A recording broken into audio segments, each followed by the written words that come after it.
Hello everybody.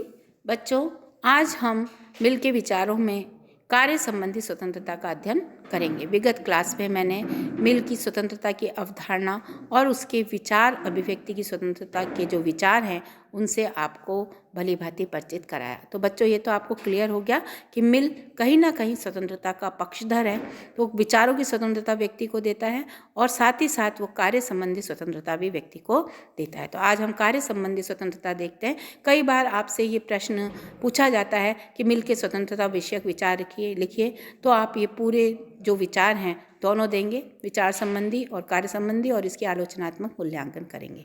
कई बार जो छोटे क्वेश्चन होते हैं आपके 4 नंबर के, उसमें भी ये पूछा जाता है कि मिल के स्वतंत्रता संबंधी विचारों को लिखिए। तो जो 2 प्रकार हैं वो बताएंगे आप, है ना, और उसके बाद उसका विवेचन कर देंगे। तो हम कार्य संबंधी विचारों में जब हम देखते हैं तो मिल ने कार्य स्वतंत्रता का पक्षपादन किया है।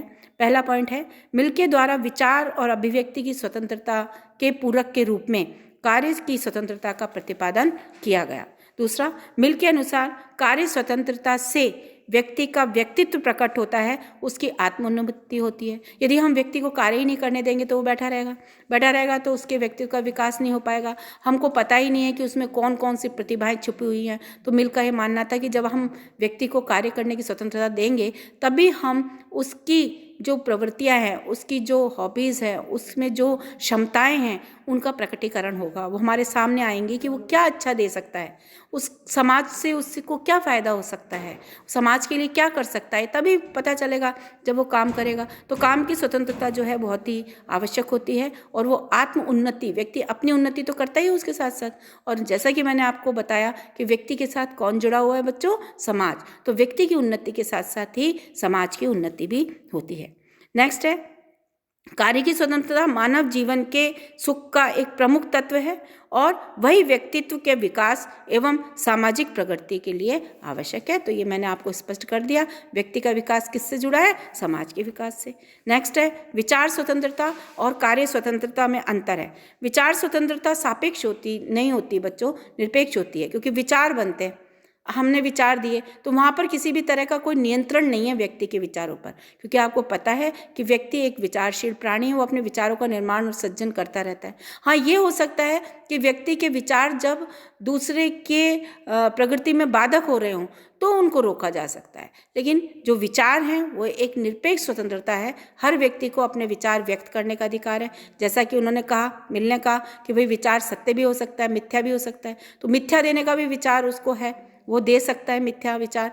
उसमें बाद में उसके आधार पर राज्य जो है वो अपने आप को संशोधित कर सकता है, उस पर रोक लगा सकता है या उस कार्य को करने से वो बच सकता है। तो ये हो सकता है, लेकिन विचार प्रकट करने का अधिकार सापेक्ष निरपेक्ष रूप से सभी को मिला हुआ है। तो हम जब बात करते हैं वैचारिक स्वतंत्रता की, तो आपसे कई बार पूछा जाता है कि वैचारिक स्वतंत्रता और कार्य संबंधी स्वतंत्रता में क्या अंतर है। तो बच्चों, यही है कि विचार स्वतंत्रता जो है ये निरपेक्ष होती है, कार्य स्वतंत्रता सापेक्ष होती है। अर्थात यदि एक व्यक्ति के कार्य दूसरे व्यक्ति के समाज की उन्नति में बाधक हो रहे हैं तो उस पर रोक लग सकती है, उस व्यक्ति के कार्य को नियंत्रित किया जा सकता है, यानी कि वो नियंत्रण की परिधि में आ जाता है। तो जो नियंत्रित होते हैं वो कैसी हो गई, सापेक्ष स्वतंत्रता। तो कार्य संबंधी स्वतंत्रता सापेक्ष हो सकती है उन परिस्थितियों में जब किसी व्यक्ति द्वारा किया गया कृत्य दूसरे व्यक्ति या समाज की उन्नति में बाधक हो रहा है, तो उसके ऊपर राज्य के द्वारा रोक लगाई जा सकती है।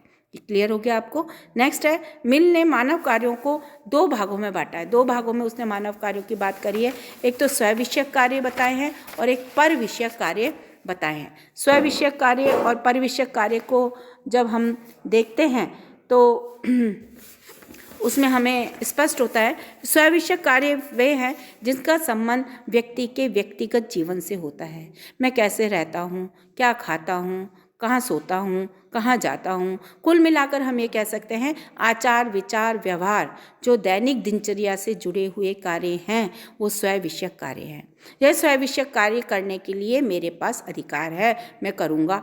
अगर मिलने का है कि कोई व्यक्ति घर में बैठ के जुआ खेल रहा है और उससे किसी दूसरे को प्रभाव नहीं पड़ रहा तो वो कार्य कर सकता है।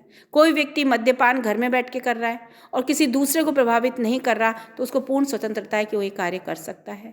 तो ये स्वविषयक कार्य हैं। परविषयक कार्य वे क्षेत्र आते हैं जिसका प्रभाव समाज के ऊपर पड़ता है अन्य व्यक्तियों पर पड़ता है। पर विषयक कार्यों से व्यक्ति की स्वतंत्रता सीमित हो जाती है, विशेषकर जब एक व्यक्ति के कार्य दूसरे व्यक्ति के कार्यों में बाधक होते हैं, समाज की उन्नति में बाधक होते हैं, दूसरे व्यक्ति की स्वतंत्रता को बाधित करते हैं। अर्थात समझने का मत सीधा साधा ये है कि एक व्यक्ति के कार्य जब दूसरे व्यक्ति की उन्नति में बाधक हो जाते हैं, समाज के विकास में बाधक होते हैं, तो उस पर रोक लगाई जा सकती है। जैसे बच्चों, एग्जाम्पल के रूप में मैं आपको बताऊं कि जैसे मद्यपान अपने घर में कर रहा है, ठीक है, लेकिन मद्यपान करके अगर समाज में जाकर वहाँ पर किसी भी तरह का कोई अशांति उत्पन्न कर रहा है, लड़ाई झगड़े कर रहा है, तो दूसरे की स्वतंत्रता बाधित हो रही है, दूसरे के कार्य बाधित हो रहे हैं, तो उसकी इस एक्टिविटी पे रोक लगेगी। तो अपने तक जो सीमित है वो ठीक है, लेकिन जिसका प्रभाव दूसरों पे पड़ रहा है और गलत पड़ रहा है, तो उस पर रोक लगना जरूरी है। तो इस तरीके से मिल का विचार है कि विविधता से ही मानवीय प्रगति का मार्ग प्रशस्त होता है, इसलिए वह सबके लिए एक साथ जीवन रखना सामाजिक विकास के विरुद्ध मानता है। उसका मानना है कि सामाजिक जीवन भी अलग अलग होना चाहिए, एक साथ जीवन नहीं होना चाहिए। मिल व्यक्ति की स्वतंत्रता को रीति रिवाज, सामाजिक परंपराओं से मुक्त करना चाहता है, क्योंकि इन विचारों से यदि हम रिवाजों को महत्व देंगे, परंपराओं को महत्व देंगे, तो रूढ़िवादी समाज का निर्माण होगा, और रूढ़िवादी जो दृष्टिकोण है वो कहीं भी मानवीय व्यक्तित्व के विकास में भी सहायक नहीं है, और बच्चों साथ ही साथ समाज के विकास में भी सहायक नहीं है। तो पुरानी परंपराएं, हम कह रहे हैं ना, हम आधुनिक हो रहे हैं, क्यों हो रहे हैं? क्योंकि हमारी मनोवृत्ति में चेंज आ रहा है, हम पुरानी परंपराओं को छोड़ रहे हैं। हमारे समाज में भी आप देखो, भारतीय संदर्भ की जब हम बात करते हैं तो कई पुरानी परंपराएं थी, वर्ण व्यवस्था भी हमारे यहाँ पर थी, किस तरीके से वर्ण थे और आपस में भेदभाव किया जाता था। लेकिन धीरे धीरे जैसे जैसे हम लोकतंत्र की ओर अग्रसर हुए, हमारे संविधान निर्माता ने जो संविधान बनाया उसमें इस परंपराओं को उन्होंने छोड़ा। उन्होंने सबको समान अधिकार की बात करी है, समान स्वतंत्रता देने की बात करी है ना। तो ये चीज़ें हैं, तो ये जरूरी है। मिल ने कहा कि हमको रूढ़िवादी परंपराओं से भी व्यक्ति की स्वतंत्रता की रक्षा करनी पड़ेगी। अतः जितने भी मैंने आपको आधार बताए, इस आधार पर हम मिल की कार्य की स्वतंत्रता का विवेचन कर सकते हैं, और स्पष्ट रूप से है कि वो कार्य की स्वतंत्रता का पक्षधर है, लेकिन उसका विचार है कि निम्न परिस्थितियों में व्यक्ति की स्वतंत्रता की रक्षा के लिए राज्य व्यक्तिगत जीवन में हस्तक्षेप कर सकता है। कुछ परिस्थितियां बताई हैं, वैसे तो राज्य को हस्तक्षेप नहीं है, कोई भी स्वतंत्रता को रोकने का कोई भी उसके पास अधिकार नहीं है, लेकिन कुछ ऐसी परिस्थितियां हैं जिसमें कि राज्य को हस्तक्षेप करना पड़ता है। पहला तो यही है, यदि व्यक्ति अपनी स्वतंत्रता का अनुचित प्रयोग कर रहा है और दूसरे की स्वतंत्रता में बाधक हो रहा है, तो राज्य उसकी स्वतंत्रता को नियंत्रित कर सकता है। दूसरा, व्यक्ति अपने कर्तव्य पालन को भूल रहा है, वो स्वतंत्रता के इतने मद में आ गया, उसको इतना अहंकार हो गया कि जो उसकी ड्यूटीज़ हैं राज्य के लिए, व्यक्तियों के लिए, समाज के लिए, उन ड्यूटीज़ को वो पूरा नहीं कर रहा है, तो भी उसकी स्वतंत्रता को राज्य बाधित कर सकता है, रोक सकता है, नियंत्रित कर सकता है। तीसरा, संकटकालीन परिस्थितियों में व्यक्ति को अपनी स्वतंत्रता का कुछ अंश त्यागने के लिए राज्य विवश कर सकता है, राज्य उस पर रोक लगा सकता है। जैसे कि बच्चों अपने यहाँ पर देखो, आपातकाल में जो हमारे मौलिक अधिकार हैं वो स्थगित कर दिए जाते हैं। कई बार ऐसा होता है, घूमना स्वतंत्रता है हमारे पास घूमने की, कई बार ऐसी सिचुएशन होती है कि कोई गृह युद्ध हो जाता है या दूर बाहर से कोई ऐसी परिस्थितियाँ होती हैं, तो हमसे धारा 144 लग जाती है। कई बार हमारे को घर से कर्फ्यू लगा देते हैं कि घर से आप बाहर नहीं निकल सकते।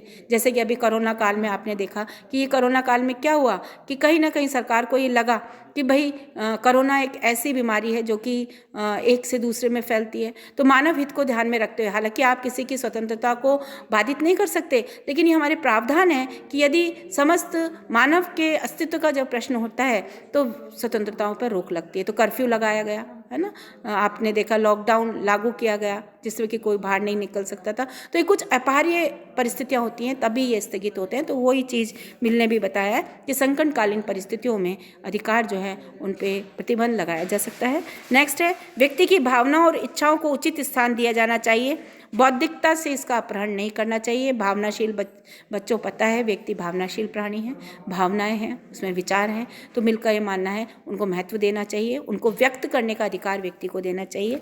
नेक्स्ट है, सामाजिक और सार्वजनिक कल्याण की दृष्टि से व्यक्ति के दृष्टिकोण को उचित महत्व दिया जाना चाहिए, इसमें मानव कल्याण में वृद्धि होगी और व्यक्ति आगे बढ़ने के लिए प्रोत्साहित होगा। नेक्स्ट है, उन सामाजिक परंपराओं रीति रिवाजों का विरोध होना चाहिए जो मनुष्य के विकास में में बाधक होते हैं और उसकी स्वतंत्रता का हनन करते हैं। तो बच्चों, ये आज मैंने आपको कार्य स्वतंत्रता संबंधी विचार मिल के बताए। नेक्स्ट क्लास में हम मिल के स्वतंत्रता विषयक विचारों की आलोचनात्मक समीक्षा करेंगे।